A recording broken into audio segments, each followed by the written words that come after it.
Nacido en las primeras décadas del Quattrocento italiano, el florentino Marsilio Ficino fue uno de los intelectuales más destacados e influyentes del periodo que conocemos como el Renacimiento. Filósofo, mago, astrólogo, médico, sacerdote. Destacado no solamente debido a su labor como transmisor y exégeta del platonismo y el hermetismo, sino también debido a su propio y novedoso trabajo filosófico, así como a su intensa labor educativa y de formación social. Ficino traduce, publica y comenta los diálogos de Platón y las Eneadas de Plotino, así como obras significativas de otros platónicos igualmente importantes como Jámblico, Proclo, Damasio, etc. Obras que hasta entonces, en su mayoría, eran desconocidas para el occidente latino cristiano, salvo de modo indirecto o muy parcial. Asimismo, su traducción de una colección de diálogos en griego atribuidos a Hermes Trismegisto, conocida hoy como el Corpus Hermeticum, tuvo también un amplísimo y profundo impacto en la cultura renacentista europea. En el caso del texto de Sacrificio et Magia, sobre el sacrificio y la magia, esta es la traducción que realiza Marsilio de un texto de teurgia del platónico Proclo acerca de los principios básicos de las técnicas religiosas y místicas de los helenos, las artes hieráticas empleadas en los ritos tradicionales y en las iniciaciones mistéricas. Este texto habría de convertirse discretamente en una influencia medular para el desarrollo de la noción de magia en Ficino y posteriormente para el desarrollo de la magia en todo el Renacimiento. La temática de la relación entre lo celeste y lo terrestre, entre el alma del cosmos y el mundo natural, está presente en todo el de Sacrificio et Magia, donde claramente magia y astrología son inseparables. En el cielo está lo terreno, según la causa y en el modo celestial, mas en la tierra está lo celestial, pero en el modo terreno. Pues ¿por qué pensamos que aquellas plantas que llaman heliotropas, esto es, las solsecuas que siguen al sol, se mueven de acuerdo con el movimiento del sol en la dirección del sol, mientras que las selenitropas, esto es, las lunisecuas que siguen a la luna, se vuelven hacia la luna? Indudablemente todas las cosas por igual rezan y cantan himnos para los señores de su propio orden, pero unas lo hacen de modo intelectual, otras de modo racional, otras de modo natural y aún otras de modo sensible. Y así la solsecua, como puede, se mueve hacia el sol, e incluso si alguien pudiera oír el batir hecho por ella en el circuito del aire, sin duda se percataría de que aquel sonido particular, cualquiera que pueda realizar la planta, está compuesto para su rey. Por esto ciertamente es posible ver al sol y a la luna en la tierra, pero según su cualidad terrena, mientras que en el cielo todas las plantas, las piedras y los animales tienen vida intelectual, según la naturaleza celeste. Ciertamente los antiguos contemplaron estas cosas, acercaron unas cosas de lo terreno a otras de lo celeste, de donde lograron hacer descender las divinas virtudes hacia lo inferior por causa de cierta similitud. La vida de Proclo, uno de los últimos grandes intelectuales y maestros helenos de la antigüedad tardía, transcurrió durante el crítico siglo V de nuestra era. Proclo fue uno de los filósofos platónicos más notables y reconocidos de la antigüedad, un erudito y prolífico comentador de la tradición filosófica, autor de numerosas obras sobre metafísica, astronomía, física y matemáticas, entre otras disciplinas, pero que al mismo tiempo fue un comprometido y experimentado teurgo o místico. Al igual que su maestro siriano, Proclo fue un seguidor de la línea de los llamados hieráticos o ritualistas, línea trazada por Jámblico y su giro teúrgico de la filosofía platónica.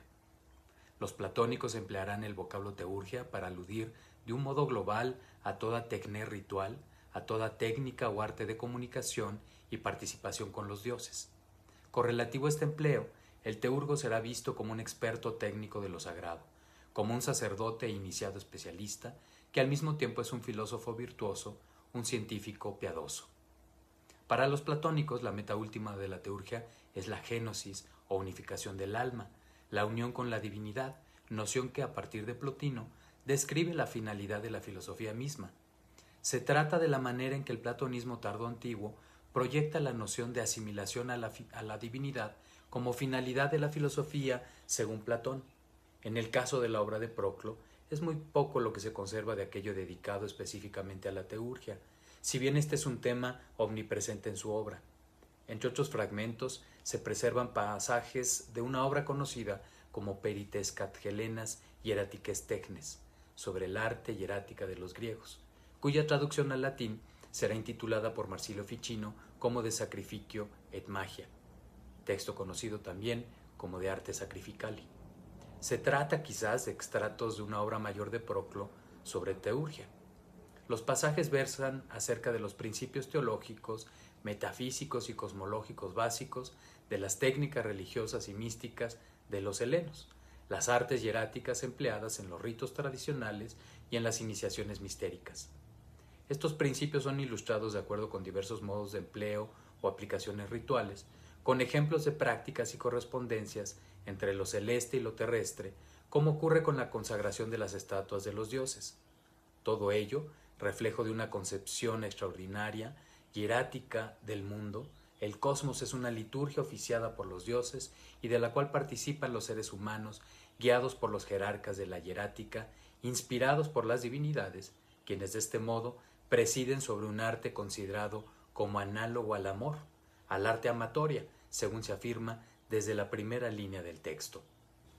Así como los amantes avanzan poco a poco, a partir de la belleza que se muestra por los sentidos, a través de la razón, hacia la belleza divina, así también los sacerdotes antiguos, cuando contemplaron cierta afinidad y simpatía entre los fenómenos naturales, entre los fenómenos manifiestos y sus fuerzas ocultas, y encontraron que todas las cosas estaban en todo, fundaron la ciencia sagrada de estas cosas, pues habían comprendido que lo supremo estaba en lo ínfimo y que lo ínfimo estaba en lo supremo.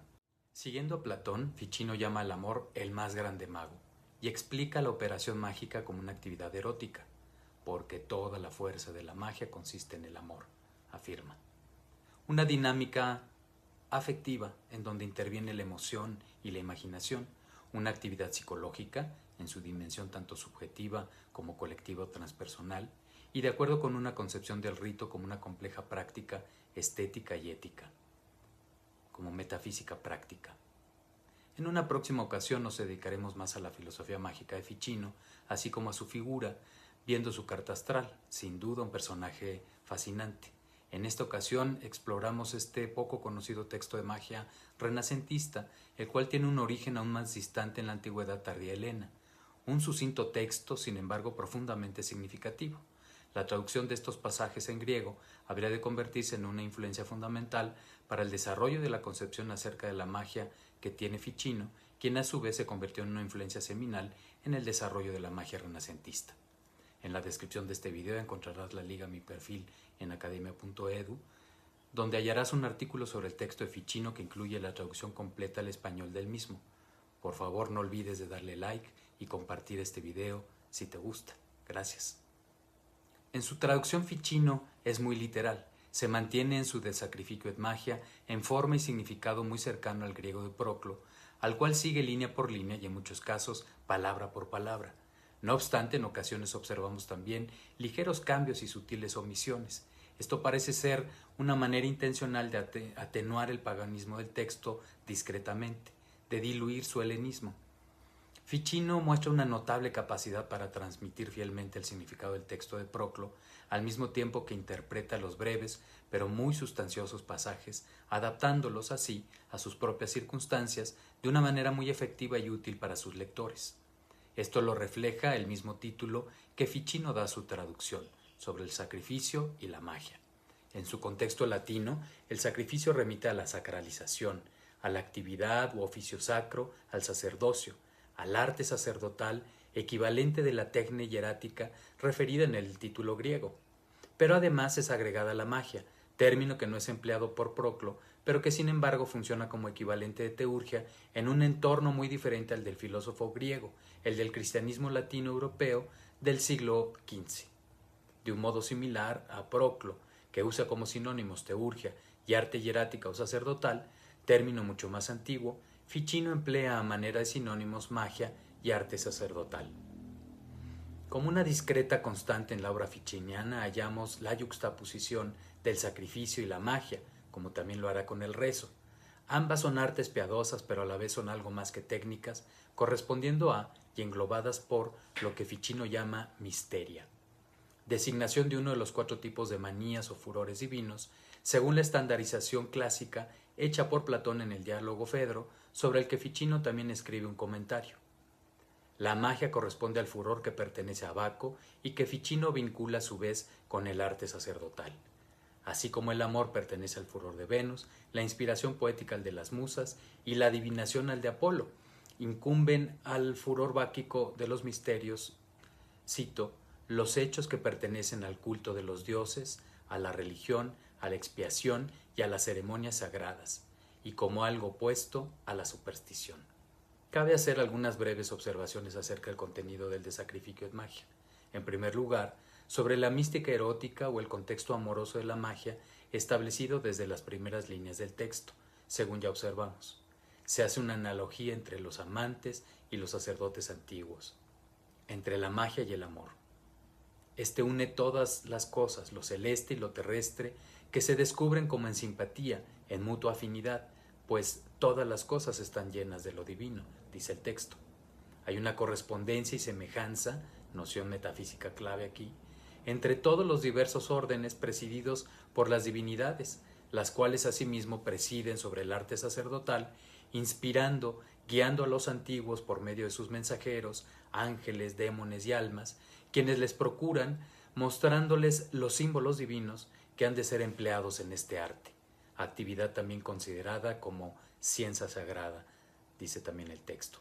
El que todo se encuentra como vinculado es bellamente ilustrado en el texto con la presentación de la cadena solar o serie de órdenes y niveles del ser que dependen de la divinidad solar, hallándose coordinados con ésta. Por ejemplo, entonces, ¿qué diré sobre el loto? Ciertamente antes de la salida del sol, el loto contrae sus hojas dentro de sí, pero una vez que ha salido el sol, las expande poco a poco, y en la medida en que el sol asciende hasta la región media del cielo, el loto despliega sus hojas, mas en la medida en que el sol cae del medio al ocaso, poco a poco contrae sus hojas. Parece que esta flor honra al sol con la expansión y la contracción de sus hojas, no menos que los hombres con la genuflexión y con el movimiento de sus labios. Sin embargo, no solo en las plantas que poseen un vestigio de la vida, sino también en las piedras es posible mirar cierta imitación y participación de las luces superiores. Del mismo modo, la piedra elitia imita los rayos solares con sus rayos áureos. O bien el siguiente pasaje, que además de en Ficino, será famosamente amplificado por otros filósofos y magos renacentistas. Cito. Además, también muchos animales son solares, como los leones y los gallos, partícipes de cierto numen solar según su naturaleza, por lo que es maravilloso ver cuánto retroceden los seres inferiores en el mismo orden ante los superiores, aunque no sean menores ni en magnitud ni en fuerza. A partir de esto, se dice que el gallo es temido en gran medida por el león y de algún modo le rinde culto. No podemos asignarle a esto una causa material o sensorial, sino solo podemos asignarle una a partir de la contemplación del orden superior, porque evidentemente la presencia de la virtud solar es más acorde al gallo que al león, lo cual de ahí también es evidente, porque el gallo en cierta manera alaba al sol naciente con algún himno y en cierto modo lo invoca, ya que desde las antípodas del medio cielo vuelve hacia nosotros. Y puesto que algunos ángeles solares se manifestaron dotados de estas formas, aunque ellos mismos en sí carecen de forma, no obstante, se presentan dotados con alguna forma ante nosotros que poseemos forma. Incluso a veces los demones solares son vistos con apariencia leonina. Estos desaparecen súbitamente cuando el gallo se les interpone. En suma, como he dicho, unos acompañan el regreso de las revoluciones del sol, como las plantas que ya mencionamos. Otros imitan de algún modo la apariencia de los rayos del sol, como la palmera datilera. Otros la naturaleza ígnea del sol, como el laurel, y otros alguna otra cosa. En efecto, es posible ver que las propiedades que se encuentran reunidas en el sol están en el orden solar, distribuidas por todas partes en los siguientes órdenes establecidos, a saber, el de los ángeles, el de los demones, el de las almas, el de los animales, el de las plantas y el de las piedras. A lo largo de este breve pero sustancioso texto, Se expone acerca de los principios rectores del arte sacerdotal, a la vez que estos principios son ilustrados de acuerdo con la correspondencia entre lo terrestre y lo celeste, haciendo referencias a diversos materiales, sustancias naturales específicas y sus empleos rituales, piedras y minerales, hierbas y animales, usados de diversos modos en los diferentes ritos, sean de purificación, utilizando fumigaciones y aspersiones, por ejemplo, o rituales de adivinación o de iniciación. En particular, el texto desarrolla acerca del orden de las correspondencias solares en diferentes niveles y aplicaciones, correspondencias que permiten contemplar cómo es que todo parece que canta y reza, que dirige como un himno a su principio divino. Se nos ofrece un destello de una antiquísima visión sacramental del mundo como una gran totalidad unificada, de naturaleza litúrgica, cuya dinámica recrea la magia, el arte sacerdotal que hace, cito, descender las divinas virtudes hacia lo inferior por causa de una similitud. Fin de cita. Pero este descenso de influjo divino ocurre no solamente en relación con los materiales empleados en los ritos, sino en relación también al ejecutante, quien así recibe un influjo de inspiración, de éxtasis y furor divinos, divinización comparada explícitamente con la transmisión de un fuego a un material preparado previamente, precalentado, digamos, el cual, por un acercamiento, casi un roce, es encendido, según la imagen que encontramos en la traducción. La dinámica de divinización es contemplada como el prender un fuego, como una iluminación e inflamación, imágenes muy significativas para Ficino, las cuales se hallan en el texto, pero que encontramos asimismo en otros pasajes importantes de sus obras. Si alguien, pues, calienta cáñamo o papiro y lo aproxima a la flama más cercana, aun sin tocarla verá de súbito que el cáñamo se enciende, aunque no lo haya tocado el fuego, y verá cómo se enciende desde arriba hacia abajo. Ahora bien, comparemos el cáñamo o el papiro encendidos con cierta afinidad de las cosas inferiores con las superiores, mas comparemos su acercamiento hacia la flama con el uso oportuno de las cosas, según el tiempo, el lugar y la materia. Comparemos el proceso del fuego sobre el cáñamo con la presencia de la luz divina en aquello de lo que puede apoderarse. Finalmente, comparemos la ignición del cáñamo con la deificación de las cosas mortales y con la iluminación de las cosas materiales, las cuales después son llevadas hacia arriba de manera similar al cáñamo encendido a causa de cierta participación de la semilla divina. El alma que arde transfigurada en el fuego divino, donde la llama se une con la llama que todo lo anima con luz y vida, cito, convertida a Dios y al recibir el esplendor divino, presente por doquier, es encendida, así, habiendo siendo encendida, ama, y al amar más ardientemente, se convierte por un breve tiempo, no sin merecerlo, y consigue la beatitud.